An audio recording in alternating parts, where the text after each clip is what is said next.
ka muna dyan.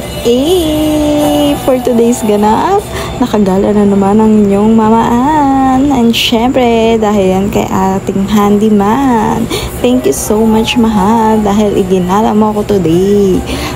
Konting story time. Ayan nga. This place is matagal ko na talagang inaawit sa kanya na puntahan every year na magbabakasyon ako galing Malaysia, because I really think na this area, this place is very romantic, ganun, maganda siya, personal. So every time na magbabakasyon ako, sinasabi ko na please puntahan natin siya, but because few days na yung vacation ko and napakarami namin ginagawa, hindi siya maisingit sa schedule. But then now, finally, andito na kami. Nadala niya na ako without any pasabi or wala man lang abiso na dadalhin niya ako dito. Kaya ayan, ang haggardness natin.